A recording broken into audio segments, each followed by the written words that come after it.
When you picture a cyber attack, you probably imagine this massive tidal wave of data just trying to smash a website offline. But what if the really dangerous attacks aren't about brute force at all? What if they're more like a quiet, surgical strike on a system's most vital and most hidden resource? Okay, let's dive into this. Back in 2016, there was this huge attack on a DNS provider called Dyn. It hit a staggering 1.2 terabits per second. I mean, that is an insane amount of traffic, enough to knock huge websites like Twitter, Reddit, and Netflix offline for hours. For a long time, that was the picture of a massive distributed denial of service, or DDoS attack. But here's the thing. If we only focus on that giant number, on the size of the network pipe, we're kind of missing the real story. The threat landscape has gotten so much smarter. Attackers have figured out it's often way easier and a lot stealthier to go after a system's hidden weaknesses instead of just trying to hammer its front door. So what if an attack wasn't designed to flood your internet connection at all? What if, instead, it was designed to slowly, methodically, and quietly exhaust your server's memory, to make it literally forget how to handle new visitors, effectively shutting it down with a whisper instead of a roar? All right. This is where things get really interesting. We're about to peel back a layer and look at a totally different kind of DDoS threat. One that's a lot more clever and honestly, potentially a lot more damaging than just raw brute force. So on one side, you have your classic brute force attack. Think of it like a sledgehammer, right? Just trying to knock down the front door with overwhelming power. But on the other side, you've got these semantic attacks. These are much more like a lockpick. They cleverly find one tiny little vulnerability in how a system works to bring the whole thing crashing down from the inside. They don't need a huge flood of traffic, they just need to be precise. And that's what makes them so sneaky and so dangerous. And the resource that's most often the target of these super precise attacks is something called state. So what is state? Well, the simplest way to think about it is like a waiter taking your order at a restaurant. That waiter has to remember you, your table, what you ordered, and if you've paid yet. All that information they're holding in their short-term memory, that's state. A server does the exact same thing, allocating a tiny bit of its memory to keep track of every single person who connects to it. This whole idea leads to two basic types of systems. You've got a stateful system, which remembers you. It keeps track of your session, your shopping cart, whether you're logged in. But that memory is also its biggest vulnerability. If an attacker can force it to remember thousands and thousands of fake connections, its memory just fills up and it crashes. A stateless system, on the other hand, treats every single request as brand new. It has no memory of you from one click to the next, which makes it way more resilient to these specific kinds of attacks. Let's walk through the absolute classic attack on state, the SYN flood. It's actually really simple. Step 1, an attacker sends a request to connect, called a SYN packet. Step 2, the server says, hey, sure, replies and sets aside a little bit of memory, a little bit of state for this new connection. It's not waiting for you to say, got it, let's talk. But in step 3, the attacker never sends that final confirmation. The server is just left hanging, its memory tied up, waiting for a reply that's never going to come. Now multiply that by hundreds of thousands of fake requests, and poof, the server's entire memory is exhausted. Game over. So how in the world do you defend against these massive attacks, whether they're brute force or these clever semantic ones? Well, one of the most powerful tools in the entire internet's toolbox is a technology called Anycast. Think of it like a global pizza chain. When you go to their website to order a pizza, you don't care which specific store makes it, right? You just want the one that's closest to you, so you get your pizza fast.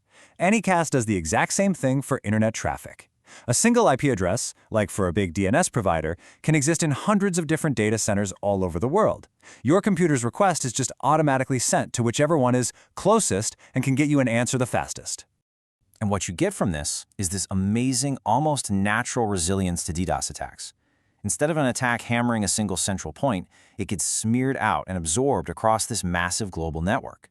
Each individual location only has to deal with a tiny little piece of the attack, effectively diluting it into nothing. It's a brilliant defense. So this incredible passive defense is basically the industry standard, but it led some researchers at a place called Sidon Labs to ask a really fascinating question. What if you could take this passive defense and make it active? What if you could become the conductor of the orchestra, telling all that nasty attack traffic exactly where to go? Their core question was this: could they actively manipulate the internet's global routing system to steer DDoS traffic around? Could they move it from one part of the Anycast network to another, at will, almost like a traffic cop directing cars to protect a sensitive area? So they came up with 3 really creative strategies to test. First was the vacuum cleaner, which aimed to suck all the bad traffic into one specialized black hole site built to handle it. Then there was Save the Children, which was all about shielding smaller, weaker sites by pushing the attack load onto the bigger, stronger ones. And finally, Breakwaters, which tried to dynamically and evenly spread the pain across the entire network. The theory behind all this was absolutely brilliant. But in practice, well, the internet's routing system turned out to be far more chaotic and unpredictable than they had ever hoped. Let's just look at the vacuum cleaner strategy. On the surface, it looked like a huge success. I mean, look at this. They managed to redirect 100% of the simulated attack traffic right into their black hole, completely protecting all the other sites. So far, so good, right?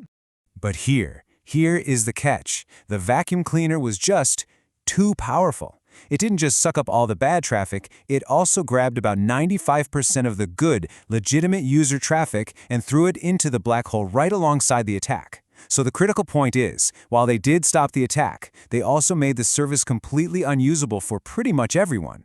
This is what we call collateral damage, and in this case, it was massive. And you don't have to take my word for it. The researchers' own conclusion says it all. The technique they were using to steer traffic, it's called AS path prepending, was just not precise enough. The quote confirms it. The quote, collateral damage is high. In other words, the tool they were using was like trying to perform brain surgery with a sledgehammer. It just wasn't the right tool for such a delicate job. This whole experiment just perfectly highlights the reality of modern cybersecurity. It is a constant, never-ending arms race, where every brilliant new defense just leads to a new, even more clever form of attack. And the landscape of these clever threats today is incredibly diverse. We've moved so far beyond just simple SYN floods. Now you have attackers targeting everything from the back-end thread pools with things like HTTP/2 rapid reset attacks, all the way to CPU exhaustion during quick handshakes, to the memory buffers that handle IP fragments. Each one of these is a specialized tool designed to find and exploit one unique, specific weakness. And this really brings us to the most important takeaway of all. When it comes to stopping DDoS attacks, there is no single magic bullet. Not any cast, not a special firewall, not any one single trick. Effective defense requires a complex, deeply layered strategy that anticipates attacks on your network, on the protocols you use, and on the applications themselves. It's a game of chess, not checkers.